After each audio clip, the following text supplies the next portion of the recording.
Hi everyone, welcome back to our Hoogwegt MarketMooo. And this is episode 1 of our 3rd season, Jurgen. Yep. That's we've been doing this for quite a while. You're proud. Good.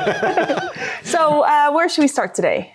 If I can pick, I would start in the West because I'm an NFL fanboy, America fanboy. So let's start with the Go US west of to A. east. Yeah. That's fine. But one of the main topics we need to discuss is the foot and mouth disease, of course. Okay. So as long as we cover that, I'm happy to start in the US. Yeah. Okay. So any news on any new info from the US? Utilization was, we discussed, for example, for S&P and non-fat domestic use. And we said, hey, 2024 was, weak demand, weak global import demand, but also weak domestic demand. And indeed, the November report was published for domestic use of, for example, S&P and non-fat, and it continued to be weak.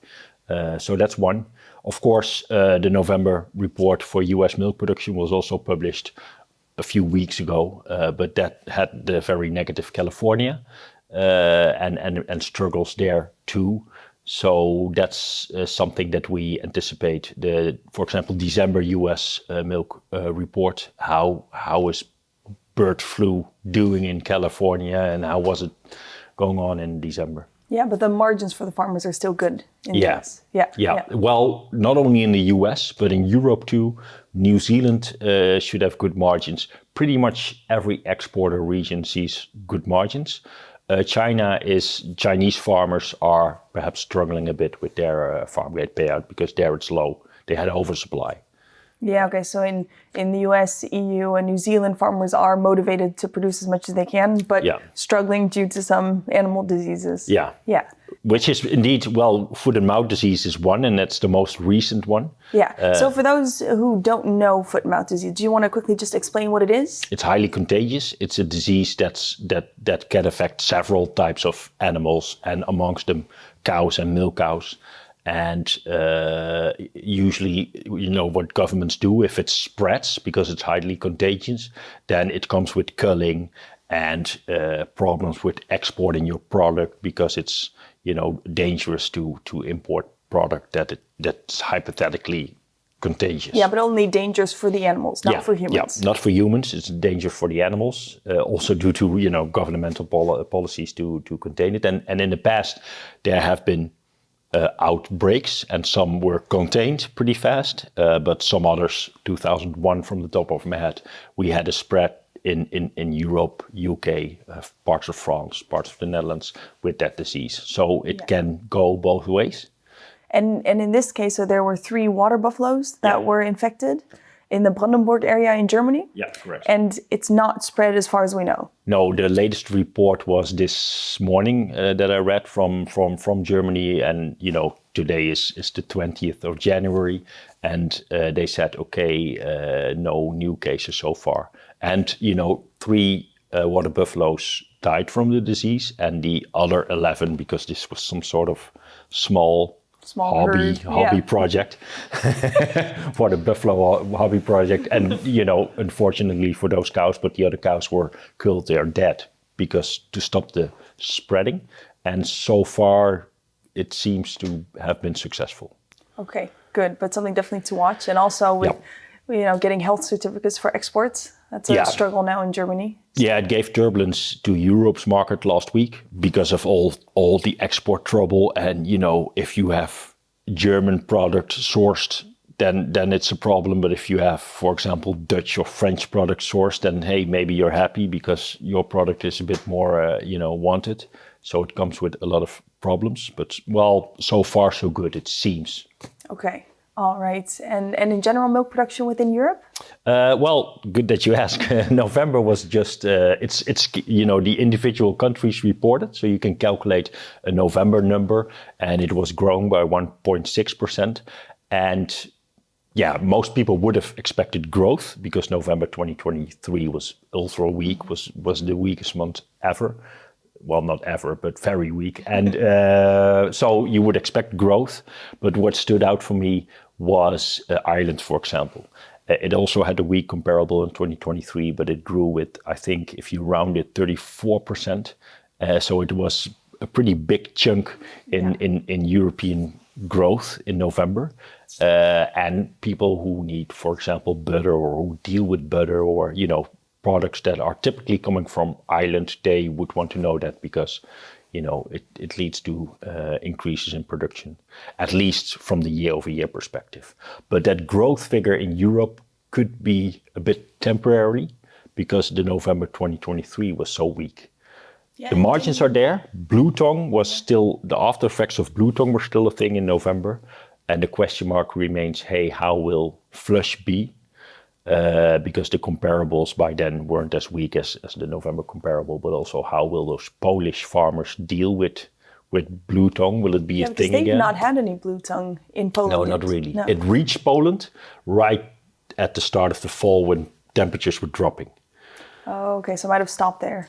Yeah, but what happens when, temperatures are rising again in spring, for example, and how will Polish farmers deal with blue tongue? That's on my watch list as well. And have you heard anything about the vaccinations, whether farmers are going to use vaccination? Yeah, I spoke with Dutch farmers and they started to use these vaccinations indeed. And they hope that other farmers are doing the same and then you get some sort of herd immunity. Yeah.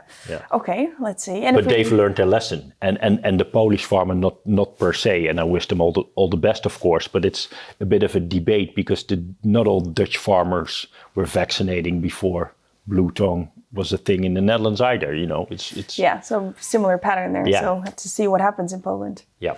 All right, and if we move to New Zealand, last major production? Production figure December just came in. It reached my desk at least this morning, and still growth overall. Things are looking good in New Zealand. The past year growth had a bit of a dip, but now it's back strong again. In recent days, it eased again a little bit, but overall, most of the indicators are still positive on New Zealand compared to our previous podcast, and a positive number for them in November and December. Okay, and if we look at the whole milk powder and skim milk powder in New Zealand, they made the switch a few years ago, producing more skimmed, less whole milk powder, but the valorization gap is becoming smaller. Yeah. What are your expectations there? A few things. Probably producers won't make real significant changes overnight. So it's definitely something that should be on each other's watch list. But the gap indeed, as you rightfully state, has been closing. And the difference now between whole milk powder as a produced product and how much money does that make you, and S&P and butter or cheese, I think based on the previous GDT, it's now cheese that's favorable, but S&P and butter is also still favorable, and then whole milk powder. But the gap between these three products creeping up. Yeah, and if that changes, for example, when China starts to import more whole milk powder, whole milk powder production is lower than it has been a few years ago because indeed they are producing more S&P in New Zealand. There are a few reasons why that gap could narrow even further. And then New Zealand could have some changes in their product mix again. Okay, and that's a nice bridge to the demand side because we've looked at supply in the different regions. Why don't we go east to west for the demand? So you mentioned that China is starting to look a little bit better, also because their local production is lower. Yeah, indeed. For import demand, if that's your perspective, then China is looking better. Also because, they had really low import demand for powders, for example, in the past year. When you look at their annual imports, then they are at the bottom, and now milk production is starting to decrease locally because the farm gate payout for Chinese farmers was low because they were oversupplied. But eventually that should lead to increases in import demand. Yeah, and then Southeast Asia? Yeah, also looking better. So you might expect on average for 2025 a few kilotons more, for example, in their S&P demand. Inflation is easing, economy is looking a little bit better. Indonesian school milk program, it can be a valid argument. I don't expect wonders. It's also growing compared to sort of a bottom, but there's still nowhere near the levels. At least a bit more positive than what it used to be. It's looking better. Yeah, but not the levels that we saw in 2021 or 22. Yeah, not the COVID years. No. Yeah, and Middle East and Northern Africa, because demand there has been pretty decent. Yeah. So I would go for neutral, maybe a bit of growth in the Middle East, because usually they're growing a few kilotons. Of course, there's still, on the flip side, trouble in the Red Sea area. It's a turbulent region, so that could also limit the growth in import demand a little bit. But I do expect some mild growth there. And in North Africa, had a pretty good year in terms of import demand. But so I would go with neutral there. And if we end up in the West, Mexico, especially the first half of 2025, could see some more import demand for skimmed non-fat dry milk products. Yeah, okay. And any other things you'd like to highlight, or should we move to our summary of our bulls and bears?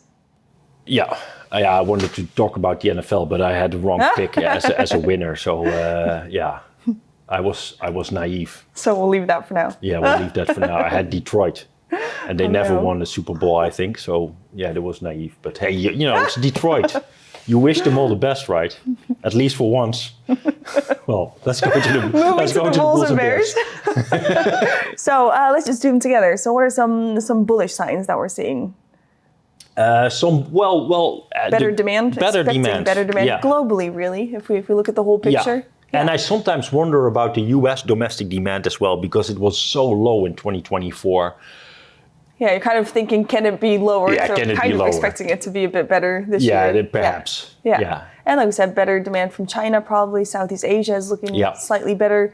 Middle East, Northern Africa, we're expecting that to be stable to maybe slightly positive. So, question mark on the, and maybe that's a question for you, the chocolate industry, because, you know, prices skyrocketed in the past year, so they might have postponed or bought hand to mouth or whatever, and now they hiked up again. Yeah, it's a good question. It's one that a lot of chocolate buyers are, of course, watching because prices are still extremely high. So I think they're being very careful also with their dairy purchases to see how their sales will go first. Coverage has been so-so, I believe. Like you're saying, a lot of them have been buying hand to mouth. Yeah.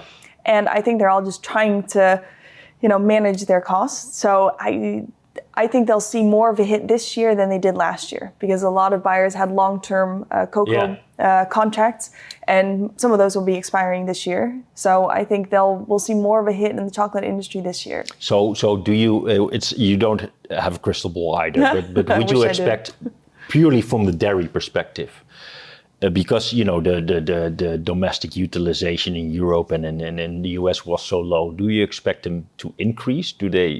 Would they want to buy more chocolate? I would expect less. Less. Yeah, because we've also heard some customers say that they're trying to, change the production a bit, use, make more dark chocolate products or things like that. So I think they're trying to buy less dairy, so they also buy less cocoa. Yeah. So, but look, that's just an assumption. Yeah, because I thought, hey, they buy so little that maybe they need more. Yeah, well, I think they've still been covering their demand. They've just sometimes been waiting longer just to see how things develop. But I think this year they're expecting to need less. Okay. So, and do we have bearish arguments? We do, right?